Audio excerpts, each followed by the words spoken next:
نماز میں صرف فرض پڑھے اور سنتیں نہ پڑھے، اس کا عمومی مفہوم تو یہ بنتا ہے کہ جیسے فجر کی نماز میں اس نے 2 فرض پڑھے لیکن 2 سنتیں چھوڑ دی،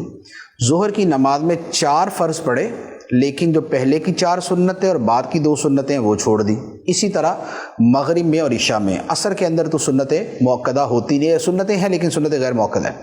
تو دیکھیں حکم یہ ہے کہ یہ جو نوافل ہوتے ہیں ان کی بڑی فضیلت ہے، ان کی بڑی عظمت ہے، اور قیامت کے دن اگر بندے کے فرضوں میں کچھ کمی رہ جائے گی، جیسے بھولے سے کسی آدمی نے بے وضو نماز پڑھ لی تھی، اس کو نہیں پتہ چلا، یا ناقص انداز کے اندر اس نے فرض پڑھے تھے، تو اللہ تعالیٰ ان سنتوں اور نوافل کے ذریعے اس کے فرضوں کی کمی پوری فرمائے گا۔ تو انہیں متممات اور مکملات کہا جاتا ہے کہ یہ فرائض کی تکمیل کرنے والی ہیں، یہ ان کو پورا کرنے والے ہیں۔ تو لہٰذا یہ سنتیں اور نوافل یہ بڑے اہم ہیں اور ان کے بڑے فضائل ہیں۔ احادیث طیبہ کے اندر یہ جیسے مثال کے طور پہ فجر کی سنتیں، اس کے بارے میں تو یہاں تک فرمایا گیا ہے کہ اگرچہ دشمن کے گھوڑے تم پہ حملہ بھی کر دے تب بھی یہ سنتیں ادا کرو، فجر کی سنتیں۔ اور جو باقی سنتیں ہیں ان میں بھی اپنی اپنی ان کی فضیلتیں بیان کی گئی، اور نبی پاک صلی اللہ تعالیٰ علیہ وسلم کا وہ معمول تھی، حتیٰ کہ نبی پاک علیہ السلام سفر و حضر میں یہ سنتیں ادا فرماتے تھے۔ تو لہذا سنتیں اور نوافل ترک نہیں کرنے چاہیے۔ اچھا، اب یہ ہے کہ بالفرض اگر کوئی ترک کرتا ہی ہے تو اس پہ حکم شرعی کیا ہے؟ تو اس کا جواب یہ ہے کہ جو نوافل ہیں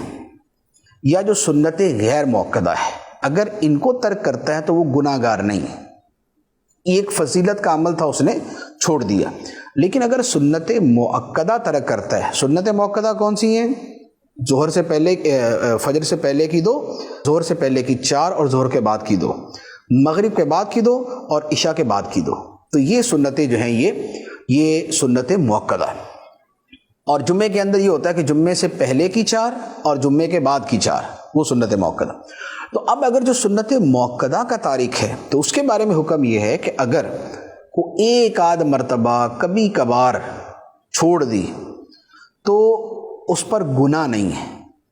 ہاں، اس سے پوچھا جائے گا کہ کیوں چھوڑی،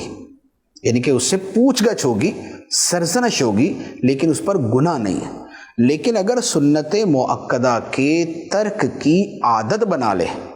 کہ بار بار چھوڑتا ہے، بار بار چھوڑتا ہے، تو یہ جو سنت مؤکدہ کا ترک ہے یہ گناہ ہے،